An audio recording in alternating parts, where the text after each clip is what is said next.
ladies and gentlemen. This is the Boar Radio Network. I am your host, Red Boar, and we are live here for episode 3 of the Boar Radio Network. Today, what I want to talk to you guys about is just have a short episode on California. I've been reading numerous news reports over the last couple days talking about all of the craziness going on in California.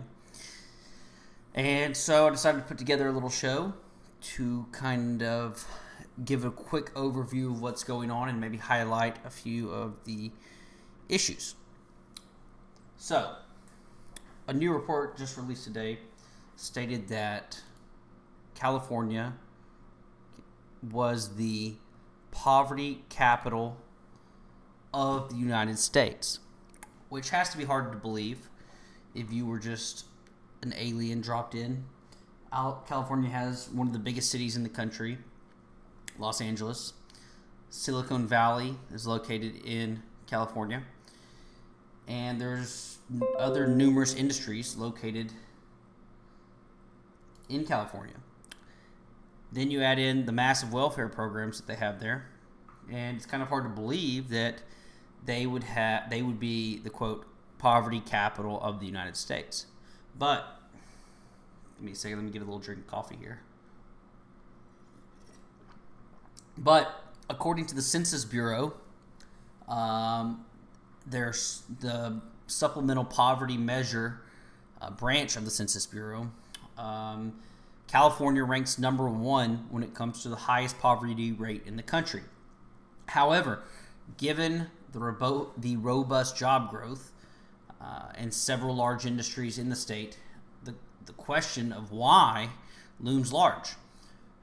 When one considers that California has a per capita GDP that has increased over the last 5 years at a rate of 12.5%, it's kind of mind-boggling, because when you look at the nationwide average of per state breakdown of GDP growth, the average in the United States is a 6% GDP growth by state, per capita GDP growth, while California is actually growing over the last 5 years at double that rate at 12.5%. So it leads me to ask a question. Could it be that California's leaders have refused to spend enough money to address the issue? Well, in fact, no. California state and local governments have spent nearly $1 trillion in the last 20 years on public welfare programs. Interestingly enough, while California has only 12% of the nation's population, it is home to 30% of the nation's welfare recipients. Wow. What does this mean then? Well, obviously, the massive California welfare state has not only failed to decrease the poverty in the state, but on the contrary, actually seems to have made it worse. Another contributing factor to the poverty rate in California is housing. More than 40% of California households spend more than 30% of their income on housing-related costs. And coupled with that, a shortage in available units continues to drive prices even higher. So, begs the question, why is there a shortage of units? You would think if prices are going up, more units would be built. Therefore, maybe it would, over time, bring down the cost of housing. However, simply put, there is a shortage of units because of the huge burden that California regulators have imposed on builders. Extensive environmental regulations aimed at reducing CO2 emissions make energy and construction costs much more expensive. For example, the California Environmental Quality Act, which was passed in 1971, adds around an average of $1 million to the cost of completing a typical housing addition in California. Now, of course, those prices are going to have a huge range to them, but this stat that I got, the $1 million added to the cost of the average housing addition, this stat was brought from a land use group that monitors the impacts that such regulations have on building cost in California. Also, energy cost. Since 2012, a study found that over 1 million California households faced energy expenditures exceeding 10% of household income. And in certain counties, the rate of expenditure was 17% of income. So you couple somewhere between 10 and 17% people are spending on energy, and then they're spending another 30% or more sometimes on housing. Sometimes people are even spending 50% on housing. It just becomes, that's not even including food or anything like that. It becomes a pretty outrageously expensive scenario. Another nail in the California economic coffin is a measure recently passed which raises the minimum wage from $10 an hour to $15 an hour by 2022. Though good intentioned, a report from Harvard University found that overall higher minimum wages increases overall exit rates for restaurants from said regions, and estimates that for every $1 minimum wage is increased, there is a corresponding 14% increase in the likelihood that a restaurant will exit a given region. This is obviously not helping the California economy. So to summarize, even Harvard admits that overall higher minimum wages obviously means that businesses are more likely to leave an area, and that they even tag a percentage onto it, which is 14% likelihood, a 14% greater chance that a business will leave a region for every $1 that the minimum wage is raised. That's according to a Harvard study. In fact, according to a study done by the Employment Policy Institute in 2017, California can expect to lose 400,000 jobs by 2022 as a result of the increase in minimum wages. So, that's a little bit of a summary there on the employment situation and the economic situation. Just a quick summary. Obviously, we could go more in depth into that, but I just want to give you a little overview of some interesting things I found about the California economy. Now we move into all the natural disasters going on in California. Give me a second here. I'll change this picture if I can. There we go. So, wildfires, mudslides, and flu. 2018 is off to a rough start for California. Fires raged last fall and into the winter all across California, with the largest being the Thomas Fire, which I'm sure most everyone has heard about. And the Thomas Fire was just declared 100% contained about a week ago. The Thomas Fire was the largest in the state's history and burned over 282,000 acres and covered an area the size of Dallas and Miami combined.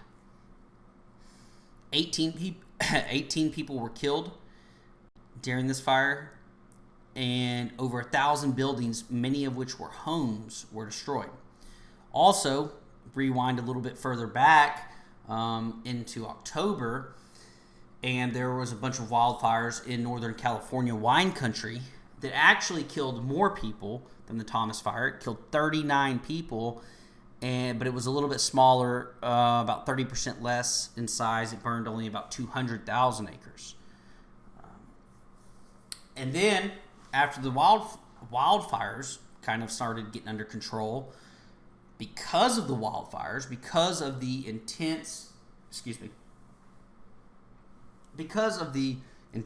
burn-off that had occurred, all the vegetation that kind of anchors the soil on these hillsides was very vulnerable to flash flooding and heavy rainfall. Well, this happened. After the fires ended, a whole bunch of rain came, and in came the mudslides. Heavy rains last week triggered deadly mudslides that killed at least 20 people. Rivers of mud and debris raced down hillsides in Santa Barbara County, burying homes and even wiping some homes off their very foundations. Wow, that's pretty scary. The slides also took a toll on local infrastructure, as downed trees and power lines blocked roads and left many temporarily without power. The mudslides were so massive that they even temporarily shut down a major West Coast highway, the US 101, which I'm sure some of you are familiar with, not me, that connects Montecito to Santa Barbara. And if that was not enough, last but not least, we have the flu. The flu season in the Golden State is in full swing, and it has left 27 people under the age of 65 dead. 27 people aged under 65 are now dead in one of the worst flu outbreaks across the nation, and particularly California, in years. This is up from an average of 4 people a year. Okay, that's a 600% increase, over 600% increase. So on average, 4 people under the age of 65 die from the flu in California. So far this year, they've had 27 people die. The heavy flu season has left many hospitals in the state overloaded and struggling with shortages of medication such as Tamiflu. So hospitals are struggling with the overload. I mean, everyone knows that the healthcare industry in the United States is already taxed to the breaking point. And now just add in the worst flu season in years, coupled with all the other disasters going on, not to mention all the hurricanes that have been happening across the South. It's just been crazy this year. But yeah, things have been pretty bad in California over the last few months. And with the heavy flu season in full swing, it doesn't look to be changing anytime soon. And all that being said, it makes one wonder. First of all, what did California do to piss off God? What has been happening in California? Why all these disasters? Why all this economic calamity, all this natural disaster calamity? I mean, I'd like to know y'all's opinions. What do y'all think? Do y'all think it's just bad luck? Or is it something maybe a little more supernatural? Also, it makes one wonder what could be next. Are we talking about potentially some earthquakes in the mix? Because you've been hearing rumblings. A little 4.4 magnitude here, a little 4.4 magnitude there. And just makes you wonder what's next. Could the big one be coming?